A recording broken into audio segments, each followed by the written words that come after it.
Good morning, good morning, good morning. I bet you guys think I'm late, don't you? Nah. The show started 40 minutes ago and it was phenomenal. We had an amazing exchange, which you won't get to hear about because it was between us.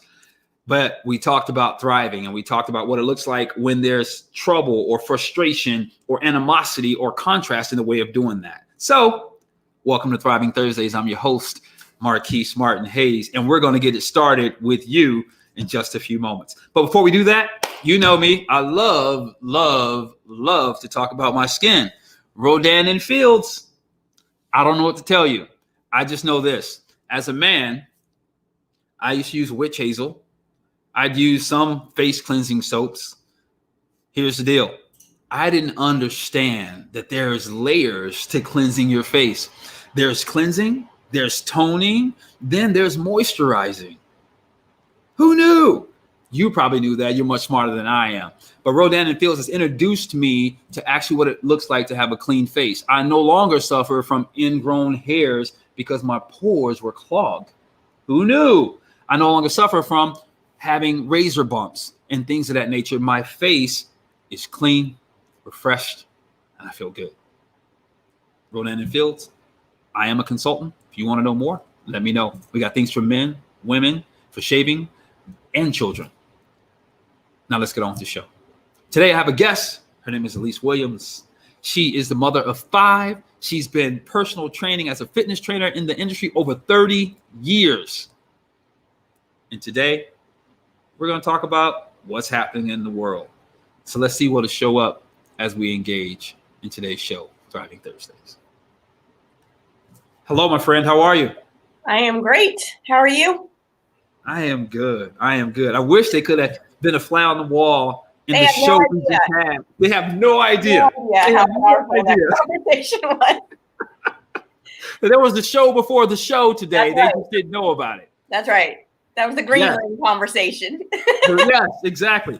So do me this favor, if you would, before we dive in and pick up where we left off, introduce yourself to the people. Tell them a little bit about you so they can understand you and who you are. So they sit their butts down or they tune in and join the dialogue with us. Awesome. Well, like you said, my name is Elise Williams. I live in the Raleigh area of North Carolina. I have 5 children, 4 of which I have given birth to. One is my stepson. The other 4 I had within a span of 8.5 years. So was definitely a stay-at-home mom, very focused on raising my children. There were certain things that I recognized about my childhood that I lacked, that I was very passionate about making sure that my children received. And so I've taken a slightly different approach to parenting, but now I have a 28-year-old stepson, a 19-year-old daughter, a 17-year-old son, a 15-year-old son, and an 11-year-old daughter. And they're all just amazing humans. So when I'm not being a mom, I am very passionate about health and fitness. I turned 50 last year, so joined the club. Yes, sir. I've always been very conscious of health and wellness and fitness, and it's just been integrated in my life pretty much my entire life, thankfully. And I just love to impart that on others. I think, I'm very passionate about women just feeling their best, feeling confident, feeling good in their own skin, loving, the reflection they see in the mirror, both their physical state, their emotional state. And I just love to, anyone that's open to really learning how to, be themselves, love themselves. And I'm still learning to do that as well. But I just love to connect with those types of people and help in any way I can. That's what's up.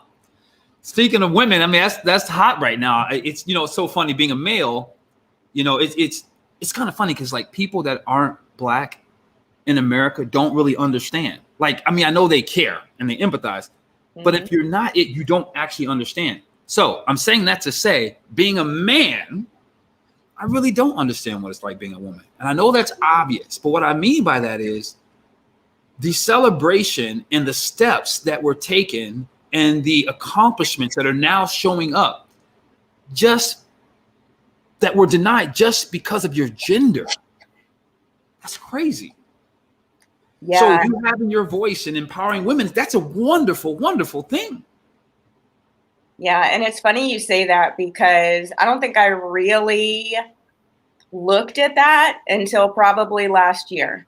Partly because I wasn't really ready to step fully into my feminine energy until probably last year, because I kind of learned that I tend to have a more masculine energy just naturally. Mm-hmm. And also, I don't think I was really ready to look at, how we have been suppressed, along with other obviously demographics of people. Yeah. And yeah, I think, you and I have talked about this, but until we talk about it, until we communicate about it, like, we can't improve it. We can't evolve it. And so that's why I love talking about it now, because even if I can make one woman realize the power she has, that has definitely been suppressed for lots of different reasons, like, it's an amazing feeling. And I think it would do the world a lot of good.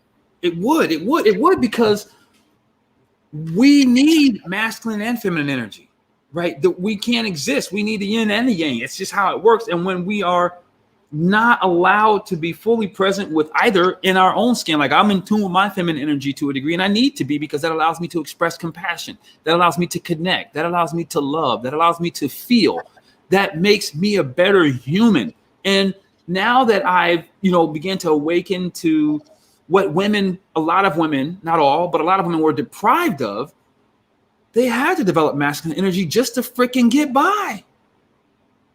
And it's like, wow. And then to hear you say, which I love and appreciate you for, because most women, that's a lie. I'm not sure how many women are aware of the neglect they have, or the inability, or the unfamiliarity with their feminine energy. What was that like for you to discover that and to begin to embrace it? Wow, I got goosebumps when you said that. So, and I have to take it back, right? Because we are a product of our conditioning, how we were raised. And it's not like we blame our parents for who we are now. Right. But we do observe certain things about ourselves that need healing, that need love, that need appreciation. And I think I developed more of a masculine energy when I realized, like, that's the energy that it took to get stuff done sometimes, or to have someone listen sometimes, or, to not make someone, but to, handle situations, what I mean? That you got to kind of, man up a little bit to be heard. Whereas, a lot of women, I think, are conditioned to just, be nice and be a good girl and, behave, and all these different things that really put us in a corner where we have so much to contribute. And I think being a mom, it does teach us so much about, number one, not just caring for ourselves, because I mean, you can be a selfish mom, but wow, like, I think becoming a mom, it really teaches you that you can't just think about yourself. Like, you have to, attain this level of giving of yourself. But then I think it's also, I found myself giving so much of myself without pouring into myself at all. There is a balance. Finding that balance for sure. Yeah. It's so funny. I love that you share that, because I've spent time in conversations with friends, female friends, and the idea that they have to empty themselves into their children. It's like, no, you don't. No, you don't. No, that's no. You contribute what you have available for them. But if you're empty, you're giving them your worst at best. Yeah. And that is huge. It really is. And you can't, I mean, it's kind of a meme now, but it's true. You cannot pour from an empty cup. You just can't. Accurate. And we're also conditioned, I believe, to think that it's selfish to put yourself first as a woman. But if you're a man, no problem. You know what I'm saying? Like, gotta look out for number one, right? Yeah, but as a woman, like, we are told that's selfish. No, you need to put your partner first. You need to put your kids first. You need to put all these other things first. And it's like, where the hell do I fit in this equation? Like, where's the plus me in all of this? Yeah, it's trash. It's trash. As a matter of fact, it is imperative, because I learned probably I don't know, in the last 10 years, that being selfish is actually healthy and normal, and we should be. And it doesn't mean against someone else. It just means for myself, and really cultivating what I need so I can be present for anything and everyone else. And moms and single dads, whatever, it's important that we do that, because then we can come from a healthy place and interact with our children. Our job takes from us. Some of us are fortunate to have jobs we love, but probably not the mass majority. Our partners, the world, bills, etc., etc. And if we don't take that time, then we can't give our children anything. So enough about me. How do you help women? Well, as you're continuing to explain how it felt moving into femininity, how did you also transfer that into your work, or what's that like? And I'm gonna be quiet and let you chat. Yeah, well, a couple of things come to mind. Is number one, I think having daughters helped me to observe that. So my 19-year-old, she's a YouTube influencer, and she does blogs and things like that. And it was really through observing her really caring for herself, you know, doing the hair, doing the makeup, doing the clothes, like walking out of the house just feeling good, but also with a very deep humility.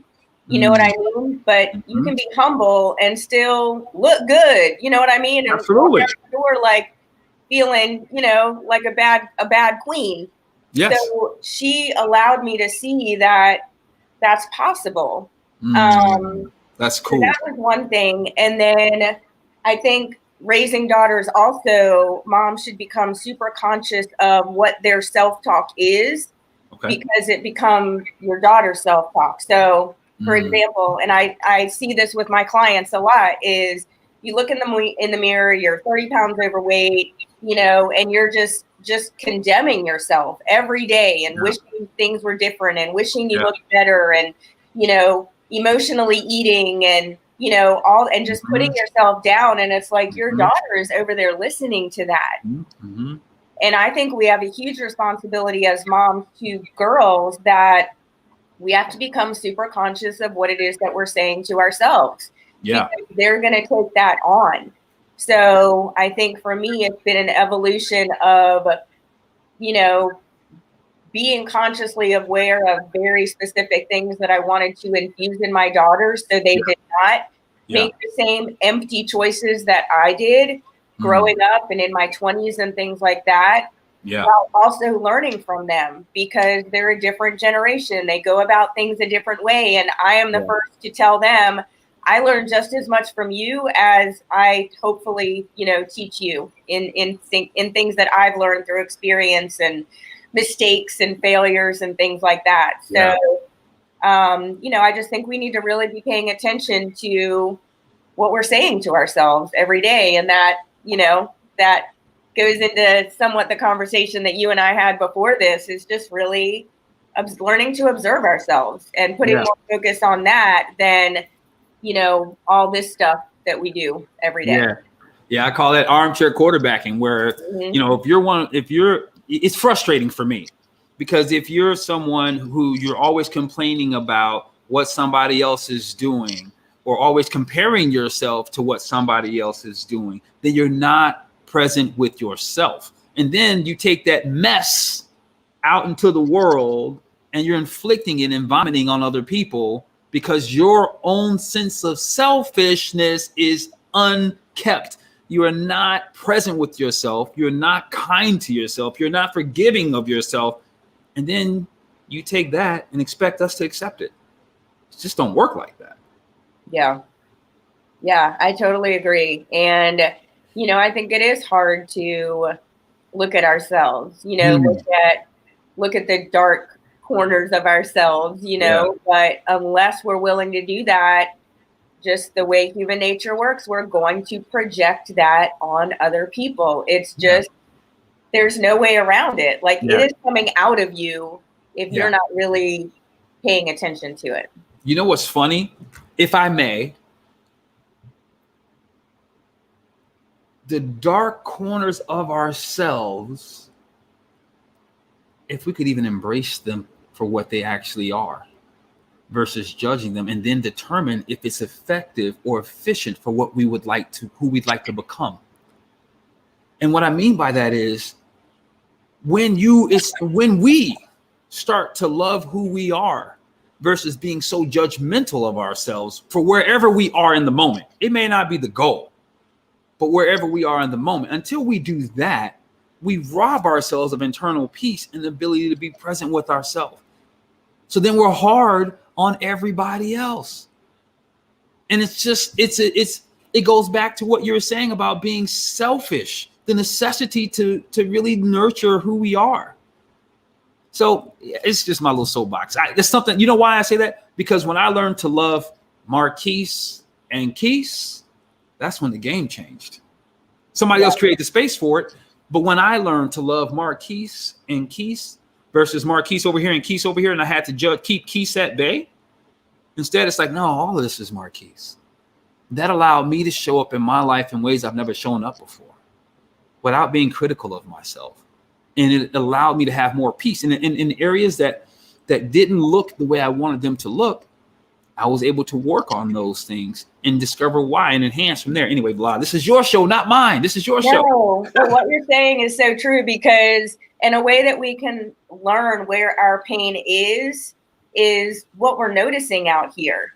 Like the cognitive dissonance in our brain, like we would not, that would not even resonate with us if that was not within us.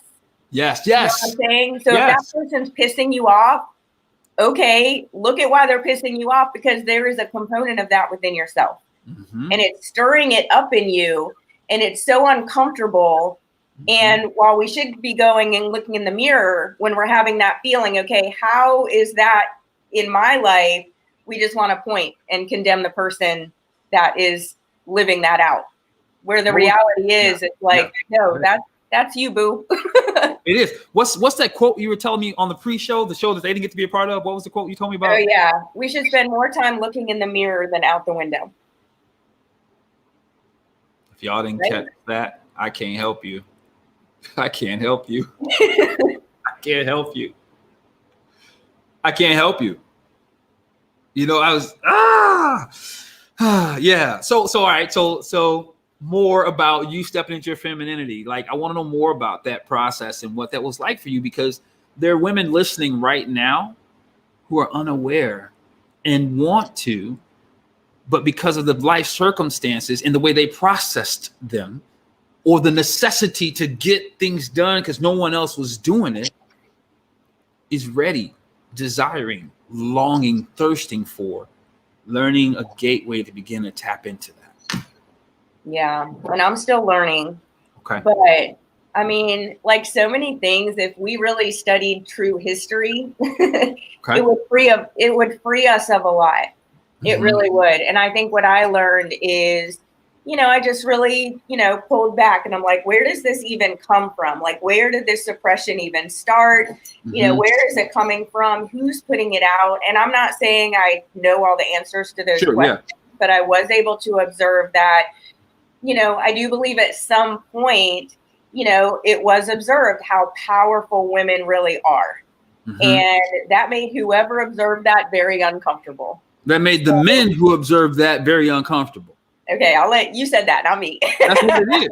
No, that's what it is. Listen, African culture will teach you the women are the queen. They are the god, because they are the ones who give life. They are the ones who are in tune to spirit. So, yeah, men have. I'm not a men basher. I love being a dude. But what I mean is the insecurities that are held by men as it relates to women is pathetic. It's pathetic. Your mama raised you. And for those of you who didn't have a mom raise you, I'm sorry it didn't work out that way. That's not personal. But man, listen, feminine energy is dope. Women are amazing. It's funny you say that. And I'm not saying we take this in a racial direction, Sure. but let's see where it goes. You know me, let's play. But you know, that can also be applied to races as well, because there have been, you know, there's just been lots of things suppressed when actual power has been shown. Oh, absolutely. And you know what I mean? Like, we're just playing all of that out right now. So as a female, I think it is very important to appreciate, what it is that we do. Like you said, I mean, it is not easy raising children. There is no handbook. There is nothing. Like, it is literally a moment by moment. Yeah. I hope I don't send my kid to, I hope they don't end up in therapy one day like that. Yeah. You know what I mean? Like, that's what we're trying to do. And that's why, for me as a mom, I knew there were certain things that my mom did that created a codependency that just weakened me as a human being.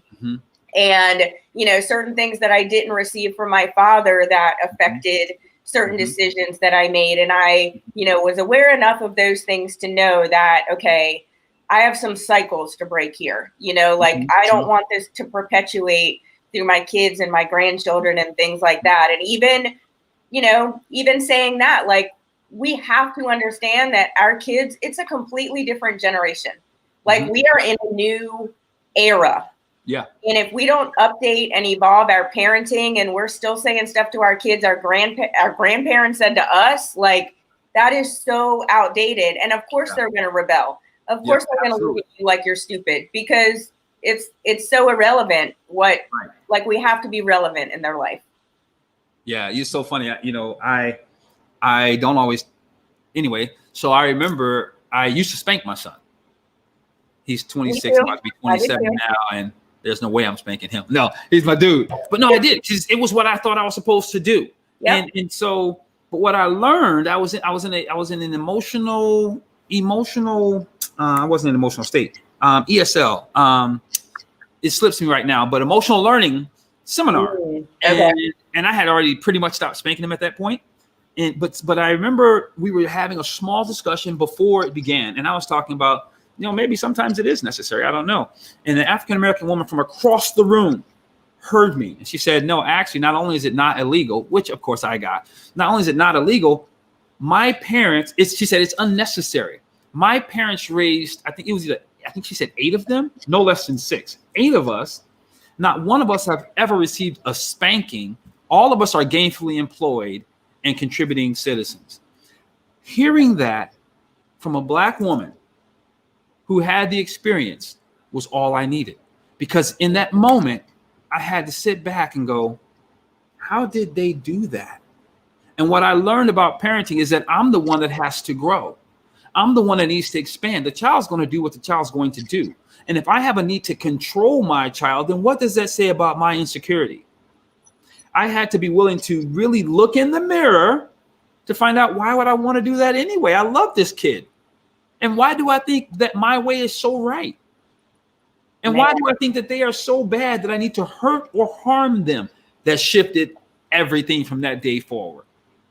You said something so powerful, and something I really believe is, when we become a parent, that child does not show up so we can boss them around and tell them what to do and impart all of our endless wisdom on them, because we know everything. Right. But oh my God. Well, just you saying that, like, I'm picturing it. And I know for me, and I believe it would be true for any parent really willing to look at it, is those children come to help you finish growing.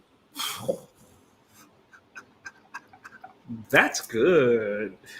That's good. And I'll tell you an example of that, because I think I figured that out when my now 19-year-old was about 2. Okay. And she was throwing a little fit, giving a little attitude. And when I confronted her about it, guess who had the attitude? Guess who was being snippy? And I realized she's literally emulating you. Wow. But you want to get in her stuff about it, not taking responsibility for the fact that she is being you right now. Yeah. So again, like, That's if good. your kid has an attitude, like, you may want to look at where that came from. Like, it's a hard pill to swallow. It's a hard pill to swallow. Oh my gosh. Humbling yourself in front of your children is hard. Oh yeah. Well, listen, talk about humbling yourself. I remember a conversation I had with my son once where I was stuck, right? I'm like, spanking is not an option. I've already taken Game Boy or whatever it was away. And I looked at him, I said, dude, help me parent you. I don't know what I'm doing. Yeah. I'm doing my best, but what I'm doing isn't working. So what do you think we should do? Yeah. Like I was dead serious. Like, Yep. like I need some answers because I'm confused over here. And he was taken back. He was taken back. And I threw out I was like, do you think that's a reasonable punishment? He's like, well, yeah, I might do that, And so we're like, oh, well, let's talk about that. And maybe he got that punishment. I think he did. But I just come to the place where I realized that my emotional outlet, untethered, unthought of, not thought about, was a sign of the weakness and frailty within me. So I needed to just sit down and be vulnerable and go, hey, I actually don't know what I'm doing. Yeah. So let's figure this out. Wow. Okay. When you said that, two things came to mind. One is, and I should have written it down. One is just like you said, that vulnerability and really being willing to say and understand that they probably do have a more honest perspective because, we're cynical at this point. You know right. What I mean? We're cynical people and we see things a certain way. We can be stubborn about things. Whereas a kid, everything's new and fresh and they can see it more for what it is. Yes. Without all the layers of crap that we have built between us and whatever it is that we're looking at. You know what I mean? Yes, indeed. And I can't think of the second thing it made me think of, but it's important. I mean, I think, because you and I were talking about learning to think critically. Right. Mm-hmm. And that is imparting that on them. It's like, okay, I'm going to put you in a position to observe this situation and think it through. And you tell me what you see and should be done about it. And that is causing them to observe and think and contemplate. And like we said, we need more of that in the world. Yeah, we do. We do. And that does lead us along that path a little bit. But I want to make sure that there's more before, because I think it's so precious. If there's more you want to say about tapping into that feminine energy or any of the things that you've done, just tell us. Okay. What are some of the practical things you did? Because here's what I believe about this show. You may say one thing that may change a woman's life, which then impacts everybody around her. So if it's just one or two tips that you got, give them to us. What are a couple things you learned or as you crossed over or begin to tap into bringing that balance into your life? Yeah. So I know one thing I'm very grateful for is physical activity. Okay. I think because women have been shamed for their bodies, they've been very misguided in how to care for their bodies. We're always told, lose weight, yet we're told completely wrong ways to do that have affected our hormones and metabolism and all these different things that now we have an uphill battle against. That, I'm very thankful for the habits that I have instilled in my life that get me in my gym every Monday through Friday, that allow me to make not that I eat great or perfectly, but I am consciously aware of what I put into my body because I want to honor my body, right? I do want to walk past the mirror and be like, you're bad, you're a queen. You know what I mean? Yeah. Not because I'm arrogant, but because I know I earned that. Right. I know I earned that by showing up in the gym, lifting heavy things, committed to putting good things in my body. And what I've noticed for myself and training other women is if you can really honor and take care of your physical state, which you do have 100% control over because we don't have control over a lot of stuff, that power, right? That inner power that you find ends up transcending your emotional life, your spiritual life, right? Your relationships, because you realize, this is up to me. I need to take complete responsibility for this. So when I learn how to do that and I get proficient with that, it allows me to do that in other areas. My business. Okay, let me see how I can take these same disciplines and skills and habits and apply that to my business, to, my friendships, to my parenting, all these different things. So for me, just kind of centering yourself in, because we can't master it all, right? We can't do it all. But if we can focus on one that we have control over, because our emotions, they're a little harder to manage. but picking up a weight, you know what I mean? Like, not to mention the stress that it relieves. I mean, I also love to teach women that, also we've been conditioned to not lift weights because we're going to look manly or bulk up or whatever. And I'm here to tell you, like, if you want to have a really tight, strong body, especially as you age, ladies, lift the weights. Let's go. Like, don't be, don't think don't think you're too old to start, or all these different things that we've been told to believe about what's possible for our life. Like, I have found personally that there's so many opportunities to make breakthroughs in the gym that you can then carry that belief and confidence and openness to, wow, if I'm capable of that, what else am I capable of? Yes. And The ability with my clients, that's one of my favorite things to see happen in their eye is every time they do something that they didn't think they could do. And I'm like, girl, go take that over there. Yep. Because you just did that. It's and completely I transferable. love that. That's cool.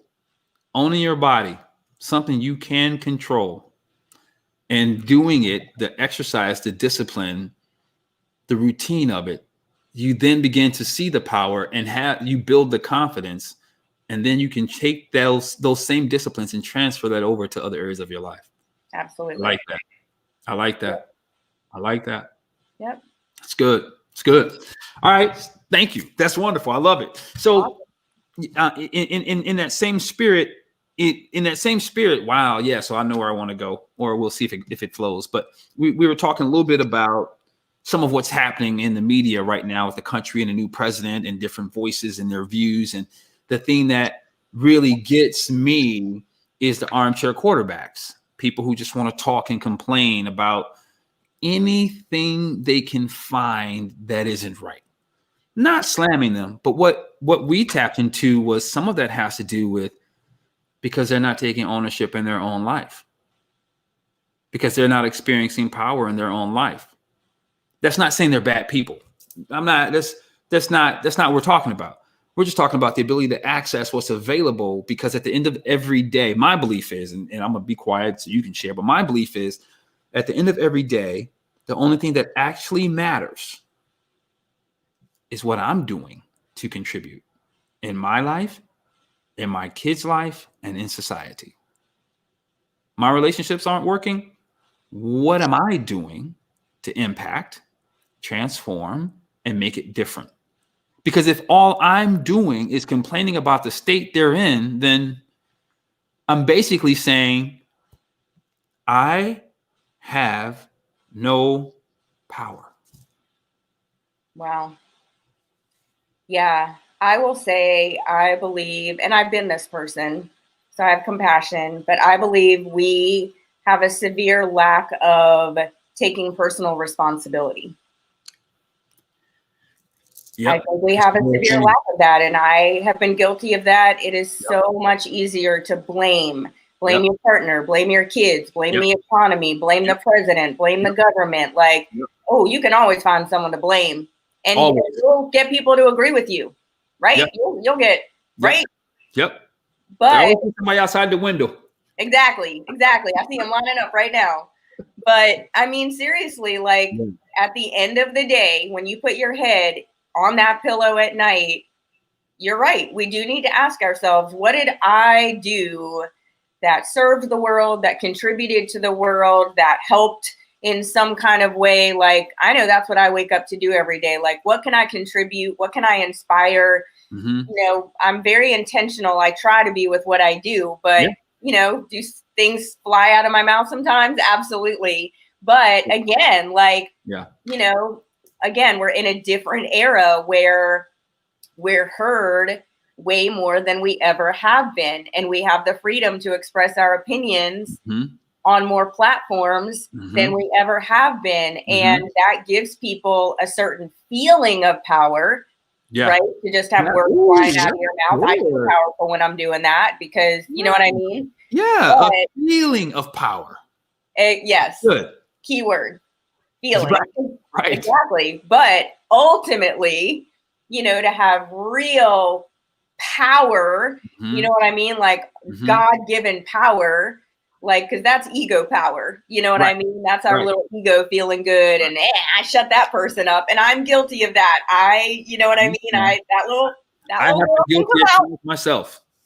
Yeah, but again, like, okay, where is that coming from? You know, what pain is that coming from? So again, like, we have to address that, because if we just keep suppressing it, we're going to keep projecting it, like, bottom line. And at the end of the day, we need to be be self-responsible for the things that come out of our mouth, the thoughts that are in our mind, and, you know, just really understanding that there is a person that is receiving that feedback. And if you're not being compassionate and having empathy for how your feelings are affecting others, that's a different kind of selfish. You know what I mean? That's a selfish where you're not serving yourself. You're serving your ego, but that's not really the selfishness we want to go for. We want to go for the selfishness that is pouring in, so you can therefore pour out more effectively. But there is a selfish, you know, thing that we deal with in society, where I'm just going to say whatever I want and not think about, you know, the dominoes of consequences. The dominoes. Yes. It's, you know, it's to your point. Being heard is necessary for all of us. We all have a voice, and it matters. But you mentioned one side of the coin. You mentioned that we'll just say what we want to say, not caring about the impact, not caring about the dominoes, not caring about how it's received, because we said what we wanted to say. But what's interesting is, if you want to be heard, we do this in some of the work that I do. If you want to be heard, it completely matters how you say what you say. Otherwise, you won't be heard, and you end up in the same space because you just on the planet versus attempted to connect. No, you said it right there, because now you're talking about intention. Is my intention to say this to chew someone up and spit them out so they feel like crap about themselves? Yeah. Possibly. Yeah, there's a lot of like, I felt that. There's power in that. You know what I mean? Or do I intend to impart a perspective that I am aware this person may resist? So how I communicate it, if I truly am seeking understanding, if I truly am seeking this person, you know, helping this person to open their mind, I need to say it in a way where that wall is not going to go up. Because we all know that feeling, right? We've all been talked to in a way at some point where that wall goes up, like resistance. It's there. Yeah. And you are not penetrating that. And I'm still learning that, because I can definitely have an abrasive way of communicating, just because, you know, I am okay with being so honest. But, you know, it is a matter of refining that and maturing in that to realize that, you know, there is a better way of communicating if you really are looking for a connection point. Right. And you're right. So that's a great question. When, like, especially in this time, right, where it's still some hostility, this president, my president, and all those things, question your intention. Do you really want to be heard? Okay. But do you really want to connect? Because if you don't want to connect, then expect to be met with resistance. And not that you welcome resistance, because I know ego will say, yeah, I welcome resistance. Bring it. Right. Is that just because you're dissatisfied within? Because if all you want is resistance and to boast your chest, then what's the freaking point? Yeah. Well, it's like when you said that, it's like, are you looking for a reason to fight? Yes. You know what I mean? You just have this in you that you're like, I'm ready at any point. I'm going to knock you out with my words. Like, what is that? Like, where is that coming from? What the F is that? Yeah. We're not made to just want to fight. There's nothing normal about that. Right. What is that within you, unaddressed, undiscovered, untapped, that you just want to fight just because that's what you do? See, but when people even say that, that's just what I do. Nah, that's not you. That's what you've done. But it's not what you do. It's not who you are.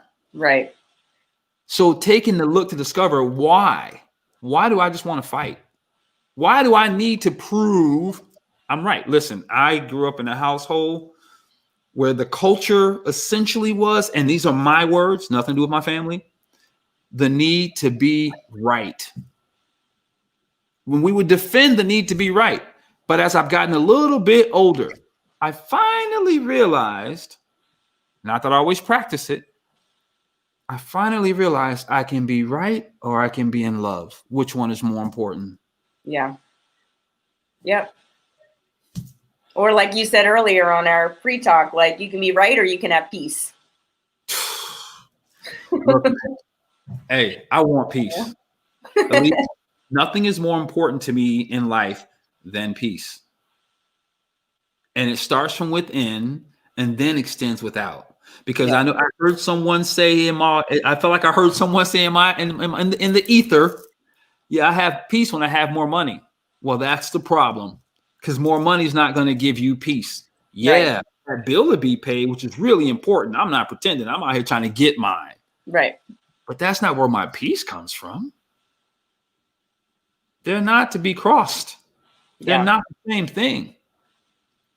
Yeah. So, yeah. And again, like waiting on that instead of just stepping into that and choosing that on a very intentional moment by moment basis. Yeah, really. It's true. It's true. It's true. It's true. It's very true. I like it. So, one of the things that we talked about, and as I promised, we won't get into a lot of detail, but if it came out through some of your parenting, what are some of the things now that you have begun to tap into your feminine energy? How are you parenting differently, and how's that working out or showing up for you?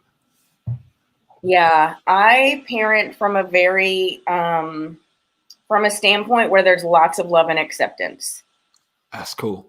I want my kids to be very free who they were created to be. And if not that I have, but I do know that can make a parent feel very uncomfortable because they see their kids as a reflection of them. And if my kid is this, like, what will my friends think about that? You know what I mean? That's how we act. Yes. I get it. I mean, that's a very, very natural response. I think because I was not able to really express myself as a kid, and I, was kind of put in a box, like, even though I did have freedom, there was still a part of me that, I was always kind of in this cocoon. And again, kind of reparenting myself, I wanted my kids always to be very free to discover who they actually are and allow the evolution of that, because aren't we still trying to figure it out? Literally. Like, still here 50 years later. Trying to figure it out. Exactly. So why, I guess I just never wanted to like have their shoulders and like go like this for them. I wanted them to be free to do that for themselves. And I just wanted to be there to provide, insight that I have just based on, mistakes that I've made, but then also being very conscious that I'm not parenting from my fears, right? Because a lot of times we project our fears onto our kids. And again, it's like, it still comes back to us, but I think we have to honor that this is a human that I may have given birth to, but they are their own individual human being, and they are on their own journey in this world. And so I'm very, I do not conform to a lot of parenting techniques because I think it keeps kids small. I think it keeps them in a box. I think it perpetuates, unhealthy patterns. And so, I don't even think I was as aware of what I was doing initially as I am now. But now, having a house full of practically teenagers and, a couple of them already on their own, it's like, I really just want for them to be able to live in this world in a way where number one, they're able to support themselves doing something they love, that they're passionate about, that they are not a part of a system of, biweekly paychecks and 2 weeks of vacation. Like I've kind of taught them, to be psychologically unemployable, just in the sense of, I want you to earn a living doing what you love. So it never feels like a job. So that's been one thing. And just being free to express themselves as they are. So, for example, my 19-year-old daughter is drop dead gorgeous. And she also happens to have, tattoos and piercings and, ways that she expresses herself that, some parents would certainly be like, oh my gosh, I can't believe you let your daughter do that. And it's like, who am I to not allow my daughter to do that? That's good. Because I understand her to know that she has contemplated the decisions that she's making. See, she's not just waking up like one day like, oh, I'm just gonna. No, I trust her to make conscious decisions that have been thought out. She's thought of the consequences of, you know what I mean? And, that is because their thoughts have been honored. Their decisions have been honored. And have they always been right? No. But they've learned more. Yeah, they've learned more from their own mistakes than, me necessarily always pointing it out. Yes, that's real. So funny when you talk about that. A couple of things come to mind. One, that's why my son and I are so close now. I remember him saying on a couple of occasions, Dad, you're my best friend. And I'm like, really? And he's like, yeah, because I can come to you. We were recently talking about how my old parenting style, like, for example, no, that's his business. I can't quite tell it. But in a general sense, there was something I wouldn't let him do. And he went through something emotionally very challenging for him. But because of the way I was parenting back then, he couldn't come to me. And the only person he wanted to come to was me. Yeah.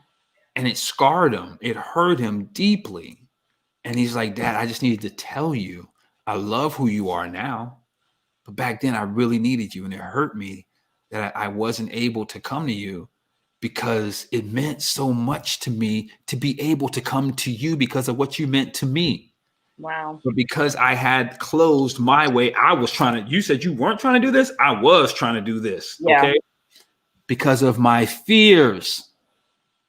I was afraid that as a young Black man, I was afraid that opportunity. I was afraid. I was all those fears doing this to him versus just equipping him and trusting that I gave him what he needed and that he needed time to play it out and make mistakes and come back while he's at home. I didn't know those things to the degree that I know them now, or I've exercised them with our girls.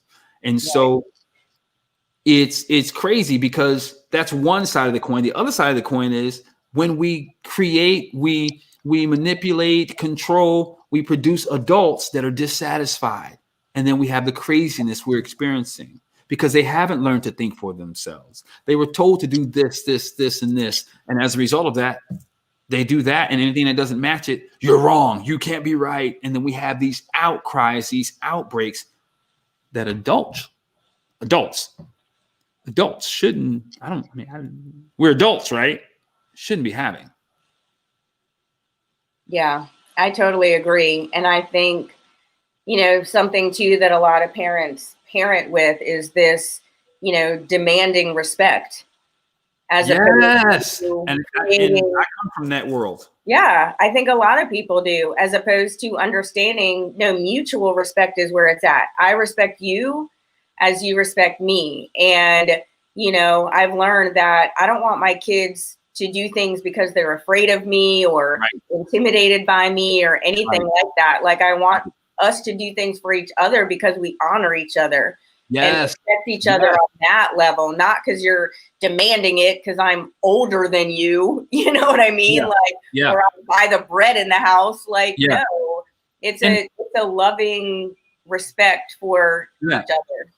And what's beautiful is I can hear some people right now going, oh, no, that's no. Hold on.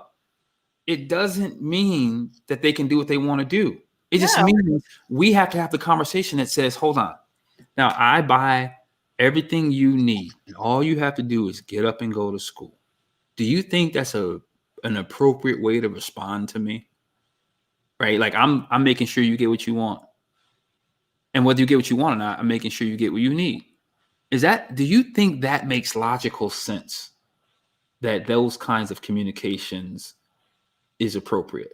Like just being in a conversation. Why? To stimulate thought, to get them to think, to get them to process, versus I do this, so therefore you better, and da da da da da. Right. That doesn't connect. That doesn't. Well, your way is asking questions. So there is mutual conversation, mutual feedback. You're asking questions. You're asking them to observe the situation rather than, again, this false sense of power that, they'll sit down and shut up. But what can you do with that? Nothing. Like, what are you really raising in that scenario? Listen, one of my personal goals was what I have with my son and my 19-year-old now. They come talk to me. I didn't listen. I don't need control over my kids, but I want relationship with them when they're adults. Absolutely. Not well, they do if they do or they don't. No, it matters to me. It matters to me that my children call me and we're in relationship. And so I had to really look at, if I want, as we talked about earlier, connection, I had to look at my communication to begin to reorient myself to create connection. Mm-hmm. So then I might be heard. I might be heard. Right. That's good. Yep. That's good. Definitely. Well, listen, what else? Is there anything else you want to share before we jump off? And if not, let me start there. Is there anything else you want to share or tap into? We have about 9-10 minutes. I don't know. I feel like we've talked about a lot. All right, great. Excellent. Yeah. I'm cool. I feel good. How are you teaching classes online or anything like that? Are there ways that the audience can support you, and what does that look like? Yeah, so I love to connect with people. I love to just have genuine conversations with people and see what I may know that could possibly help them. Okay. So I like to do everything on a very personal level. So if anyone sends me a private message and is like, hey, I'd love some guidance on lifting weights as a woman, or I'd love some guidance on, how to easily take care of myself. Like, I just love to honestly engage in those conversations. And if I have something to offer, I may point to a product that, that I get a little kickback on, or, set up a more of a coaching call where, they would pay for that or something like that. But I don't have anything just sitting out there prepackaged right now. All good. I think this is my year to finally do something like that. But honestly, I would love to just genuinely make, human connections, get on a phone call or something like this where I can really just get to know you. Yeah. And, you be a little vulnerable and share what you're dealing with, physically, emotionally, whatever it is. And then if there's a way I can help you, let's go. If I know someone that may be better, to handle that, I have a great circle of people that I may be able to point to someone, but that's kind of where I'm at right now. That's what's up. So as you were saying that, one of my friends, Jacqueline Liliano, just said, can you share my information with her? Jackie, I heard you. I'll make it happen. No worries. No worries. So look, it's happening already. People want to connect. And I love that you're offering, saying, hey, listen, I'm here. Maybe it'll turn into something coaching or not. Maybe it won't. But my existence is to connect. And so women, if you heard that, you have no more excuses. There's a gateway for you to thrive. And one of the best ways to thrive, as Elise shared with us, is to finally take control of your own body, your own routine, and feeling that sense of power that you can carry over into other areas of your life. That's right. Yeah. Thank you. Thank you. This has been so fun. I love it. It's been fun. Hang out in the green room for just a second, and I'll be right with you. So once again, Thriving Thursdays. I think we delivered again, created a space for you to get some information, some tools, some tips, some tricks that you can grab a hold of and embody, and then take them into your life. That's the goal. The show exists for you. And then I steal some things from me too. Elise Williams was phenomenal. I'm not sure what you got today, but there's a couple things that stuck out to me. Women, If you're stuck in masculine energy, she gave you a couple things that she did to begin to open the door to tap into her feminine energy. We talked about if you're outwardly just thrashing out, that you need to take a look within and find out what's going on with you and ways to do that. We talked about different parenting techniques. Y'all, I'm a daddy. At the end of the day, I'm a daddy, so I love jumping into that. But we talked about different ways to connect and looking at intention so that we can be more effective with our children. I know that there are models out there that we've adopted that we think are okay, but the reality is these kids are learning way faster than we ever did. And our outdated models don't work if you want connection. I'm Marquise Martin Hayes. It is in my honor, my pleasure, and my treat to come to you this Thursday. Have a fantastic week.